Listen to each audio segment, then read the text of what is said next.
11. Penyusutan, penurunan nilai, dan deflasi.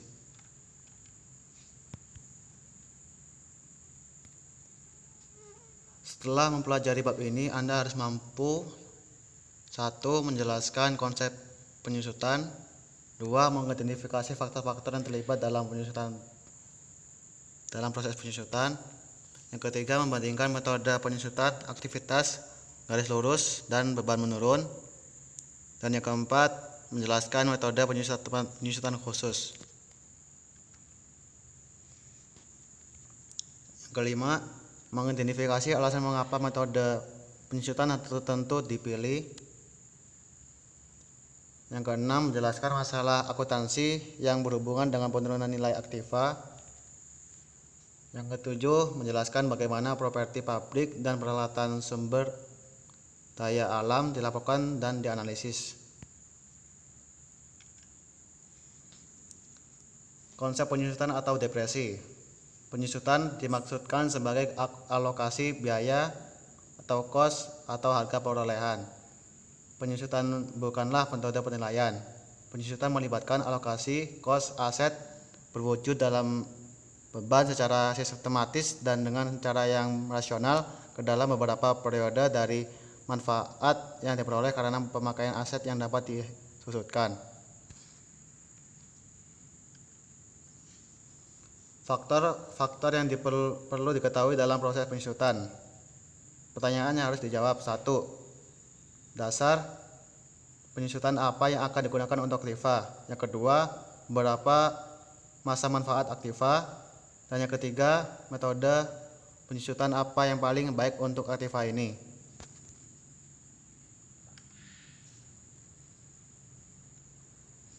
Dasar penyusutan aktiva.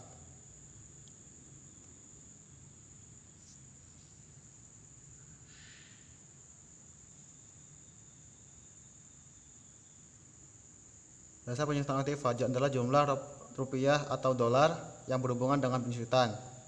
Dasar penyusutan aktiva ditentukan dengan cara biaya awal aktiva dikurangi nilai sisa yang diestimasi atau nilai pelepasan.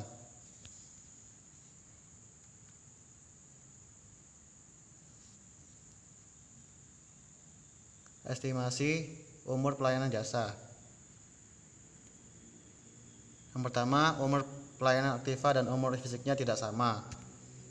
Yang kedua, umur pelayanan aktiva yang diperoleh oleh faktor-faktor fisik dan faktor-faktor ekonomi.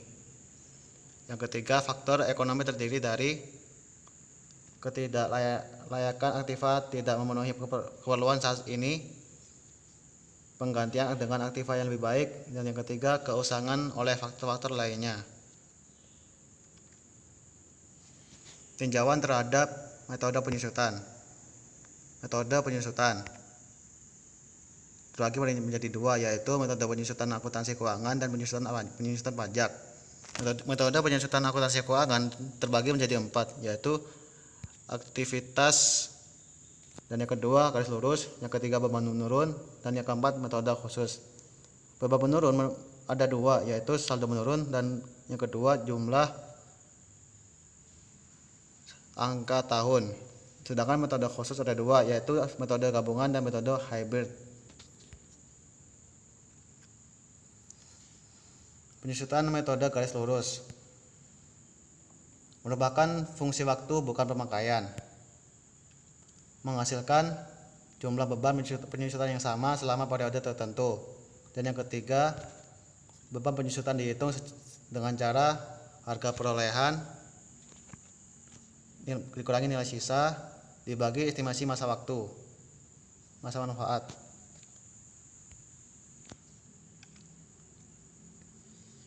Penyusutan metode aktivitas merupakan fungsi pemakaian bukan waktu. Estimasi masa manfaat ditentukan berdasarkan total input atau output aktiva. Beban penyusutan dihitung dengan cara kos dikurangi nilai sisa dikali output dibagi output periode ini. Semuanya itu dibagi dengan total estimasi input atau output. Penyusutan metode beban menurun atau akselerasi. Metode ini menghasilkan beban penyusutan yang lebih besar pada tahun-tahun awal dan beban penyusutan yang lebih kecil pada tahun-tahun berikutnya.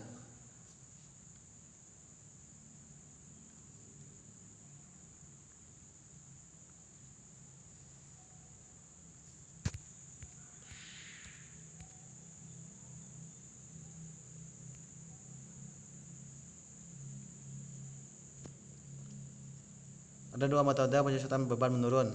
Yang satu, saldo menurun, dan kedua, jumlah angka tahun.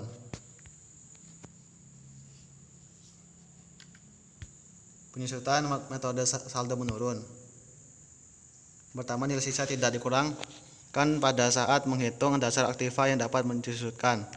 Yang kedua, menggunakan tarif penyusutan persen berupa beberapa kelipatan dari metode garis lurus. Yang ketiga, tarif saldo menurun dikalikan dengan nilai buku aktiva pada awal periode untuk memperoleh beban tersebut pada periode tersebut. Yang keempat, karena nilai buku berkurang sepanjang waktu, hal ini menghasilkan beban penyusutan yang menurun sepanjang waktu. Dan yang kelima, nilai buku aktiva tidak pernah lebih kecil dari estimasi nilai sisa aktiva tersebut. Penyusutan metode jumlah angka tahun.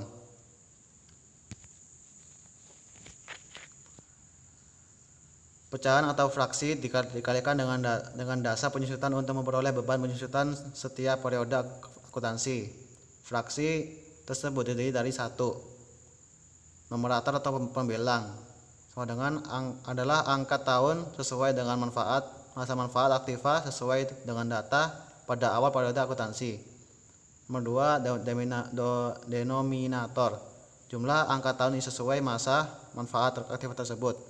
Yang ketiga, contoh gedung yang memiliki masa manfaat 5 tahun akan memiliki beban penyusutan pada periode pertama. 4, kos dikurangi nilai sisa dikali 5 bagi 15. 5 adalah masa manfaat aktiva, sedangkan 15 adalah dihitung dengan cara 5 tambah 4 tambah 3 tambah 2 tambah 1. Penyusutan metode kelompok dan gabungan.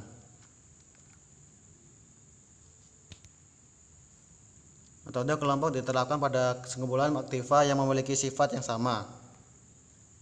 Metode gabungan diterapkan pada sekumpulan aktiva yang memiliki sifat tidak sama. Beban penyusutan gabungan dihitung dengan cara total penyusutan tahunan untuk semua aktiva dibagi total kos semua aktiva. Penyusutan tahunan parsial atau sebagian. Pada saat aktiva dibeli, kadang-kadang selama setahun beban penyusutan parsial diperlukan. Prosedurnya adalah tentukan beban penyusutan setahun penuh dan alokasikan jumlah tersebut di antara dua periode waktu yang dipengaruhinya. Revisi estimasi beban penyusutan. Penentuan beban penyusutan melibatkan estimasi awal seperti masa manfaat dan nilai sisa. Apabila estimasi ini direvisi, beban penyusutan harus dihitung kembali, sama dengan nilai buku yang tersisa dikurangi estimasi nilai sisa dibagi estimasi masa manfaat yang tersisa. Beban penyusutan yang telah direvisi diterapkan pada periode berjalan dan periode mendatang. Perubahan-perubahan ini tidak mempengaruhi periode sebelumnya. Penurunan nilai aktiva yang dapat disusutkan terjadi pada saat nilai tercatat aktiva tidak dapat dipulihkan kembali, karena itu penghapusan diperlukan. Pengujian atas kemampuan pemulihan atau reservable test menentukan apakah penurunan nilai telah terjadi. Penurunan nilai pengujian atas kemampuan pemulihan. Penurunan nilai ada dua, yaitu jumlah aliran kas bersih di masa depan yang diharapkan dari perbaikan dan pelepasan aset lebih sedikit daripada jumlah nilai tercatat. Dan yang kedua adalah yaitu akan terjadi penurunan nilai. Yang kedua yaitu total jumlah aliran kas bersih di masa depan yang diharapkan dari pemakaian dan pelepasan aset sama dengan atau lebih dari jumlah nilai tercatat sehingga tidak terjadi penurunan nilai. Penurunan nilai mengukur kerugian.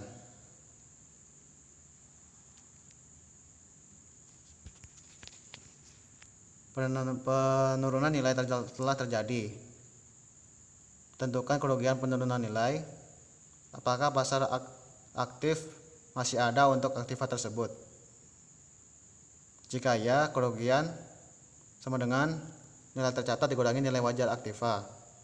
Apabila tidak, kerugian sama dengan nilai catat dikurangi aliran gas bersih di masa depan yang diharapkan, sehingga dapat menggunakan tingkat bunga pasar perusahaan. Akuntansi penurunan nilai. Penurunan nilai telah terjadi jika ada dua, yaitu aktiva dimiliki untuk digunakan. Yang kedua, aktiva dimiliki untuk dijual. Aktiva dimiliki untuk digunakan ada terbagi menjadi tiga, yaitu rugi sama dengan nilai catat kurangi nilai wajar, penyusutan berdasarkan kos yang baru, restorasi kerugian penurunan nilai yang tidak diperkenankan. Dan aktiva dimiliki untuk dijual, yaitu rugi sama dengan nilai tercatat dikurangi nilai wajar dikurangi nilai biaya pelepasan. Yang kedua, tidak diperlukan penyusutan. Yang ketiga, restorasi kerugian penurunan nilai diperkenankan. Grafik akuntansi untuk penurunan nilai di bawah ini, dan